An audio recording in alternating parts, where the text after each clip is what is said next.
Episode की शुरुआत में हम सासाकी को देखते हैं। दोस्तों, ये लड़की यूजी के स्कूल वाली दोस्त है और यूजी इसके भूतिया क्लब में भी था। केंजाकू यहाँ उसके सामने आता है और बोलता है कि वो एक सॉर्सरर है। उसने इस कॉलोनी में एक बैरियर बनाया है जिसके अंदर कलिंग गेम खेला जाएगा। यहाँ से थोड़ी दूरी पर एक एग्जीक्यूशन ग्राउंड है जो इस बैरियर का सेंटर पॉइंट है और ये बैरियर करीब 5 से 6 किलोमीटर जितना बड़ा है। केंजाकू ने इन बैरियर को बनाने में बहुत मेहनत की है, लेकिन वो किसी को यहां रुकने पर मजबूर नहीं कर सकता। जो आम लोग पहले से ही बैरियर वाली जगह में रह रहे थे, उनके पास एक मौका है कि वो इस बैरियर को छोड़ के जा सकते हैं। केंजाकू खुद उन्हें बैरियर के बाहर छोड़ के आएगा और जाने के बाद उन्हें लगेगा कि वो कोई सपना देख रहे थे। सासाकी पूछती है कि क्या ये एक सपना है? तो केंजाकू कहता है कि यह सपने और हकीकत के बीच की एक दुनिया है, एक कर्स की तरह। सासाकी यहां से निकलने का फैसला करती है और केंजाकू उसे अपने साथ बाहर ले जाने लगता है। तभी उसकी नींद खुलती है और वो बैरियर के बाहर आ गई थी। यहां उसे अपना दोस्त इगूची भी मिलता है। ये भी इनके भूतिया क्लब का मेंबर था। यहां हम ढेर सारे आम लोगों को देखते हैं।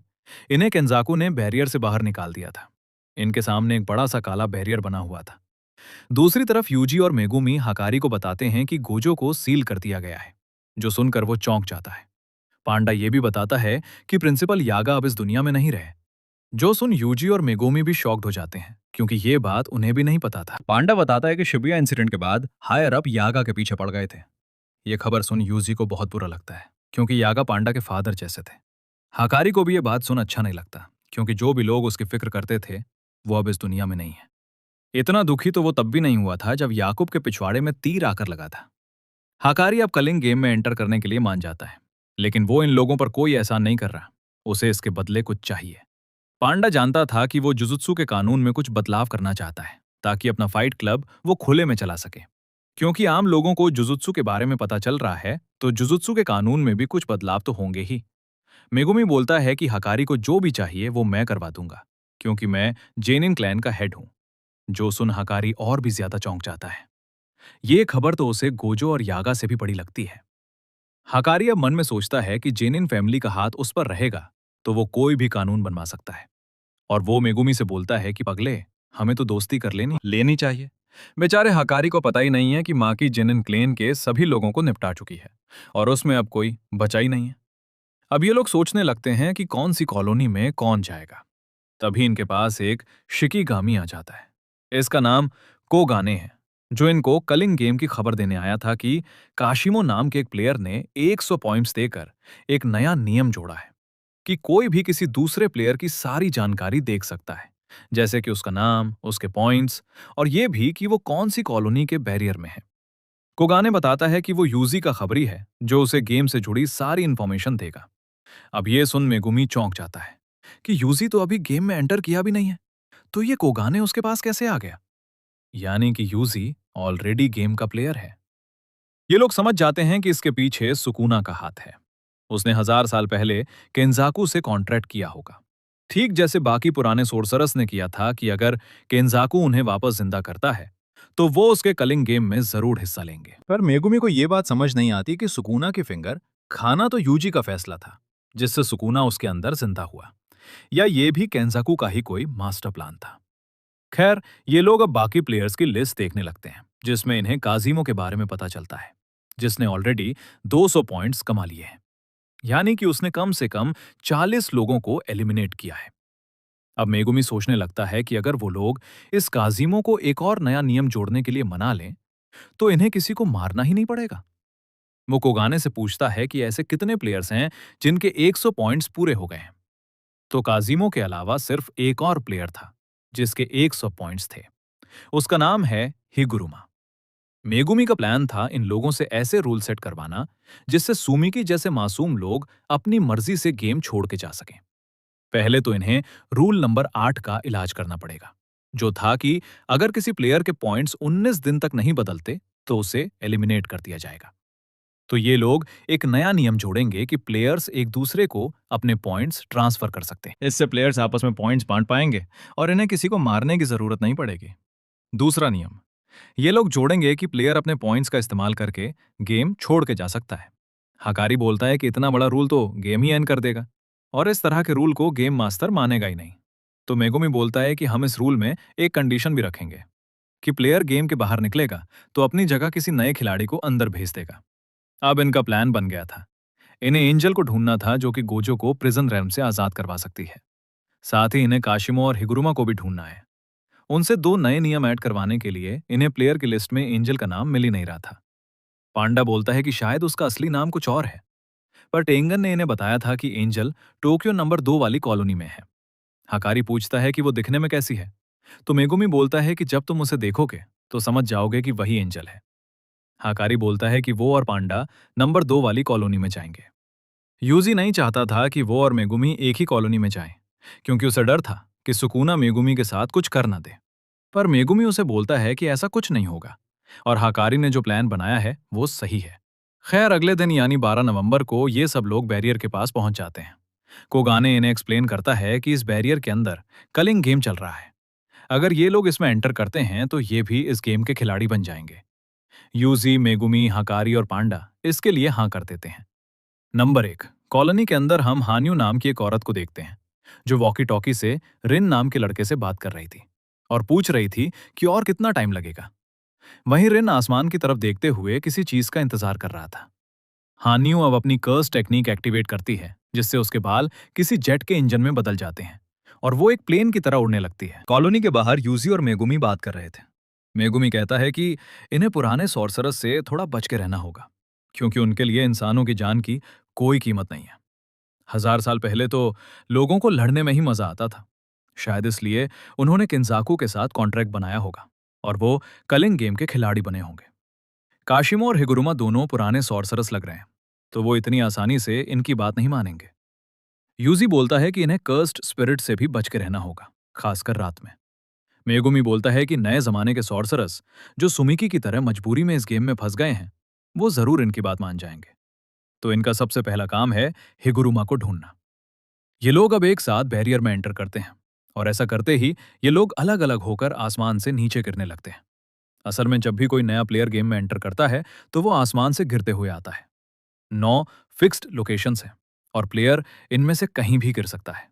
रिन आसमान से यूजी को गिरते हुए देखता है और सिग्नल दे देता है। तभी हानि उड़ते हुए आती है और यूजी को टक्कर मार देती है और दोनों एक बिल्डिंग से जाकर टकराते हैं। हानियों के इस अटैक से लोगों की चटनी बन जाती है, पर वो हैरान थी कि यूजी को कुछ भी नहीं हुआ। वो समझ जाती है कि यूजी बहुत ताकतवर है। वो अपने पार्टनर को भी इस तरफ बुला लेती है, लेकिन तभी यूजी एक पत्थर फेंक के उसे मारता है और हानियों किसी कटी पतंग की तरह नीचे गिरती है। तभी हानियों का पार्टनर हाबा भी यहाँ आ जाता है, जिसके पास हेलीकॉप्टर वाली टेक्निक थी। उसके बाल हेलीकॉप्टर के पंख जैसे हो जाते हैं। हाबा यूजी पर गुस्सा हो जाता है क्योंकि उसने हानियों को गिरा दिया। वहीं यूजी सोच रहा था कि वो इनसे हिगुरुमा के बारे में कुछ पूछ लेगा। रिन दूर से ये सब देख रहा था और वो पहचान जाता है कि वो लड़का तो यूजी है। इधर मेगुमी ने भी एक लड़की को हरा दिया था जिसने मेगुमी पर पहले अटैक किया था। मेगुमी को भी चिंता हो रही थी कि यूजी कहां पर है। ये कॉलोनी शिबुया वाले बैरियर से ज्यादा बड़ी थी। हो सकता है कि उन दोनों के बीच 2 किलोमीटर की दूरी हो, लेकिन उन दोनों का लक्ष्य एक ही है, हिगुरुमा को ढूंढना। इधर यूजी और हाबा में लड़ाई हो रही थी। यूजी हाबा की टांग पकड़कर उसे नीचे भटक देता है, जिससे हाबा समझ जाता है कि यूजी बहुत स्ट्रांग है। हाबा सिर्फ अपने पंखे से ही अटैक कर रहा था तो यूजी एक बिल्डिंग के अंदर चला जाता है। हाबा बिल्डिंग को कट करते हुए अंदर आ रहा था। अब यूजी उसके सिर पर एक जोरदार मुक्का मारता है, जिससे हाबा को चक्कर आ जाते हैं। वो अब भी हार नहीं मानता, तो यूजी उसकी टांगों के बीच में लात मार देता है, जिससे हाबा बेहोश हो जाता है। यूजी सोचता है कि अब इससे हिगुरुमा के बारे में कैसे पूछूंगा। तभी रीन पीछे से आता है और बोलता है कि मुझे पता है कि वो हिगुरुमा कहाँ है और ये भी कि वो यूजी को जानता है। यूजी को हाई स्कूल में टाइगर कह के बुलाया करते थे, जो सुन यूजी समझ जाता है कि रीन उसके होम टाउन सेंडाई से है। रीन अब यूजी को कहीं ले जाने लगता है। यूजी पूछता है कि वो दोनों तुम्हारे दोस्त थे क्या? तो रिन बोलता है कि वो मजबूरी में उनके साथ काम कर रहा था, वरना वो उसे भी एलिमिनेट कर देते। खैर, रिन का कहना था कि हिगुरुमा इकेबुकुरो नाम की जगह पर है। दूसरी तरफ वो लड़की रेमी भी कहती है कि उसे पता है हिगुरुमा कहाँ पर है। वो मेगुमी को उसकी लोकेशन तभी बताएगी अगर वो उसका नाइट बन के उसे प्रोटेक्ट करे। मेगुमी बोलता है कि अगर तुम झूठ बोल रही हो तो तुम्हें इसकी सजा जरूर मिलेगी। मेगुमी यूजी की तरह नहीं है। अगर पॉइंट्स कमाने के लिए उसे किसी को मारना पड़ा तो वो पीछे नहीं हटेगा। उसे यह भी पता चलता है कि रेमी कोई पुरानी नहीं बल्कि नई सॉर्सरस है। रेमी बताती है कि आम लोगों को तो बैरियर से बाहर जाने का मौका दिया गया था, लेकिन हम जैसे सॉर्सरर्स जो पहले से ही इस जगह में रह रहे थे, हमें ये मौका मिला ही नहीं और हमारे लिए ये कलिंग गेम 12 दिन पहले ही शुरू हो गया था। अगर ये लड़ेंगे नहीं तो एलिमिनेट कर दिए जाएंगे और सब लोग यहाँ बस सरवाइव करने की कोशिश कर रहे हैं। मेगुमी समझ जाता है कि पुराने सॉर्सरर्स तो हरामी हैं, लेकिन नए सॉर्सर्स भी उनके लिए खतरा बन सकते हैं और ये बात यूजी को पता नहीं है। खैर रेमिया बोलती है कि हिगुरुमा शिंजेकू एरिया में है। तो दोस्तों यूजी और मेगुमी दोनों को ही हिगुरुमा की अलग-अलग लोकेशंस बताई गई है। अब कहानी कुछ समय पीछे जाती है। मार्च 2016 में कोई चोर एक मां और बेटी का खून कर देता है। पुलिस इस क्राइम के लिए कीता नाम के लड़के को अरेस्ट कर लेती है, जो उसी एरिया में रहता है। पर कीता का कहना था कि वो निर्दोष है। हिगुरुमा, जो कि डिफेंस लॉयर है, वो कीता से मिलने जाता है। असल में जब पुलिस वाले कीता से पूछताछ करने गए थे तो वो वहां से भाग गया था। पुलिस ने उसका घर तक पीछा किया और उन्हें उसके कमरे में एक खून से सना हुआ चाकू मिला था और ये खून उसी माँ बेटी का था, यानी कि कीता रंगे हाथों पकड़ा गया था। पर कीता बोलता है कि वो पुलिस से डर के इसलिए भागा क्योंकि उसके पास उसकी कैट थी। वो जहां रहता है वहां कैट रखना अलाउड नहीं है, इसीलिए कीता अपनी कैट को बचाने के लिए भागा था। और रही बात उस चाकू की, तो वो उसे सड़क पर पड़ा मिला था। हिगुरुमा अब अपने ऑफिस में आता है और उसकी असिस्टेंट शिमिजू बोलती है कि कीता की कहानी तो झूठी लग रही है। कीता रास्ते में पड़ा चाकू क्यों ही उठाएगा और पुलिस से डर के क्यों भागेगा। हिगुरुमा बोलता है कि कीता को पुलिस वालों ने पहले भी परेशान किया है और उसने बताया कि वो पुलिस स्टेशन में चाकू जमा करवाने जाने वाला था क्योंकि उसके मोहल्ले में पुलिस को कॉल करके बुलाना अलाउड नहीं है, वरना आस पड़ोस में अमीर लोगों को परेशानी होती है। कीता एनपीओ नाम के शेल्टर में काम करता है जहां बूढ़े लोगों की देखभाल करनी पड़ती है, लेकिन यहां उसे कोई सैलरी नहीं मिलती, बल्कि बस जेब खर्च के पैसे और एक टाइम का खाना दिया जाता है। और इसके बाद भी कीता से महीने का 50,000 येन रेंट के नाम पर लिया जाता है। खैर, कीता के मोहल्ले में कई लोग रहते हैं जिनका पहले कोई क्रिमिनल रिकॉर्ड था, तो उनमें से भी कोई चोर हो सकता है। हिगुरुमा उन सब की जानकारी निकालने में लग जाता है क्योंकि उसे यकीन था कि कीता निर्दोष है। शिमिजू कहती है कि हम सरकारी वकील हैं तो हमें वैसे भी ज्यादा पैसे नहीं मिलते हैं और उससे ज्यादा तो हमें काम करना पड़ता है। सबको पता है कि इस केस में कीता को सजा जरूर मिलेगी, फिर भी हिगुरुमा उसका केस क्यों लड़ना चाहता है। तो हिगुरुमा बोलता है कि कभी कभी ऐसे केस भी लड़ने चाहिए, इससे दिमाग की धार तेज रहती है। तो शिमिजू चिल्लाते हुए बोलती है कि कभी कभी नहीं, तुम हमेशा ऐसे ही केस लड़ते हो। शिमिजू फिर ताकागी से मिलने उसके कैफे जाती है। पहले ताकागी भी हिगुरुमा के साथ काम करती थी। वो बताती है कि हिगुरुमा शुरू से ही ऐसा है, वो पैसों के लिए बिल्कुल भी लालची नहीं है। उसके पास एक ड्रंक ड्राइविंग का केस आया था जिसमें एक 19 साल के लड़के को उसके साथियों ने दारू पिला दी थी। हिगुरुमा वो केस हार गया था और फिर वो लड़का उसी पर चिल्लाने लगा कि तुमने मुझे बचाया क्यों नहीं। ताकागी ने तब भी हिगुरुमा को मना किया था कि ऐसे केस मत लिया करो जिनको जीतना नामुमकिन हो। कमजोरों की रक्षा करना ये सब सुनने में ही अच्छा लगता है। इन सब के चक्कर में हिगुरुमा अपनी मेंटल हेल्थ न खराब कर ले। खैर, हिगुरुमा दिन रात मेहनत करके कीता को इनोसेंट साबित करवा देता है। असल में क्राइम वाले दिन से ही कीता के मोहल्ले से एक और लड़का गायब है, तो हो सकता है कि वो चोरी उसी ने की हो। साथ ही क्राइम वाले समय पर कीता एक स्टोर के सीसीटीवी कैमरे में भी नजर आ रहा था। साथ में चोरी का कोई भी आइटम कीता के घर से बरामद नहीं हुआ है। कीता हिगुरुमा को शुक्रिया बोलता है उस पर यकीन करने के लिए, लेकिन हिगुरुमा जानता था कि सामने वाली पार्टी फिर से अपील जरूर करेगी। फिर से ट्रायल होता है और इस बार कीता को दोषी ठहराया जाता है और उसे उम्र कैद की सजा मिल जाती है। हिगुरुमा जैसे छोटे वकीलों के पास ज्यादा फंडिंग या ज्यादा स्टाफ नहीं होता है, जिससे वो कोई नया सबूत पेश नहीं कर सका कि कीता निर्दोष है। फिर से अपील करने के लिए उसे सुप्रीम कोर्ट जाना होगा, पर वो इतने छोटे मोटे केस सुनते ही नहीं है और सिस्टम तो पहले ही कीता को दोषी ठहरा चुका है। कीता हिगुरुमा की तरफ देखता है, उसकी आंखों में गुस्सा और दुख दोनों था। हिगुरुमा ये देख चौंक जाता है और खुद से पूछने लगता है कि ये मुझे इस तरह से क्यों देख रहा है। ताकागी ने हिगुरुमा से पूछा था कि उसके मन में क्या है, तो हिगुरुमा ने बताया था कि मैं कोई हीरो नहीं हूं जो मासूम लोगों को बचाता है, बस मैं कुछ भी गलत होते हुए नहीं देख सकता। कानून अंधा होता है क्योंकि वो सबके लिए बराबर है, लेकिन कानून के साथ लोग भी अपनी आंखें बंद कर लेते हैं क्योंकि वो कड़वा सच देखना नहीं चाहते। पर इंसाफ के लिए हिगुरुमा हमेशा अपनी आंखें खुली रखेगा, चाहे वो अकेला ही क्यों ना हो। खैर, जज कहता है कि किसी को इस फैसले से ऐतराज हो तो वो 15 दिन के अंदर सुप्रीम कोर्ट में अपील कर सकते हैं। हिगुरुमा अब खड़ा होकर हथौड़े को टेबल पर मारने लगता है, जो देख सब हैरान हो जाते हैं और वो देखते हैं कि हिगुरुमा के ऊपर एक बड़ा सा शिकिगामी आ गया था। हिगुरुमा बोलता है कि सब लोग बैठ जाओ क्योंकि ये ट्रायल फिर से शुरू होगा। इस टाइम पर ही हिगुरुमा की पावर्स अवेकन हुई थीं। कहानी वापस प्रेजेंट में आती है। रीन और रेमी दोनों बोलते हैं कि वो हिगुरुमा की लोकेशन जानते हैं, लेकिन इनमें से कोई एक झूठ बोल रहा था। हम एक आदमी रेजी को देखते हैं, जिसके पास ढेर सारी पर्चियां थीं और वो इंतजार कर रहा था अपने अगले शिकार के आने का। खैर, कुछ टाइम पहले जब रीन स्कूल में था, तब कुछ लड़के एक स्टूडेंट को बुली कर रहे थे। रीन दूर से ये सब देखता है और मन में सोचता है कि इस लड़के को खुद के लिए आवाज़ उठानी चाहिए, वरना ये लोग पूरे साल इसे ऐसे ही बुली करते रहेंगे। लेकिन रीन खुद कुछ नहीं करता और दूर से तमाशा देखता रहता है। पर तभी एक दूसरा स्टूडेंट आता है और इन बुलीज को रुकने का बोलता है। रीन को लगता है कि एक और गधा आ गया इनसे पिटने, लेकिन ये स्टूडेंट और कोई नहीं बल्कि यूजी था, जो उन बुलीज की धुलाई कर देता है। और ये देख रीन शॉक हो गया था। कहानी वापस प्रेजेंट में आती है। रीन यूजी को एक थिएटर के पास लेकर जाता है और बोलता है कि हिगुरुमा इसी के अंदर रहता है। यूजी उसे शुक्रिया कर अंदर जाने लगता है। रीन बोलता है कि वो खुद कभी हिगुरुमा से नहीं मिला है, लेकिन उसने हाबा को बुरी तरह से पीटा था। यूजी कहता है कि वो खुद को संभाल सकता है और अंदर जाने लगता है। रीन उसे कुछ बताना चाहता था, पर वो नहीं कह पाता।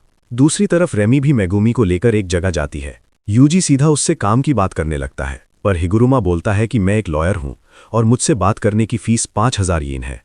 जो सुन यूजी चौंक जाता है, लेकिन हिगुरुमा बस मजाक कर रहा था कि मैं देखना चाहता था कि लालची वकील बनकर कैसा लगता है। यूजी समझ जाता है कि हिगुरुमा कोई पुराना सॉर्सरर नहीं है, बल्कि एक आम इंसान है जिसे जुजुत्सु की पावर मिल गई है, तो हो सकता है कि वो बातों से ही इसे मना ले। दूसरी तरफ रेजी समझ जाता है कि मेगुमी बहुत स्ट्रांग है, तो वो उससे अपनी टीम ज्वाइन करने को बोलता है और पूछता है कि उसे कलिंग गेम के बारे में कितना पता है। मेगुमी बोलता है कि ये एक रिचुअल है जिसके पूरा होने पर जापान के सभी लोग बदल जाएंगे।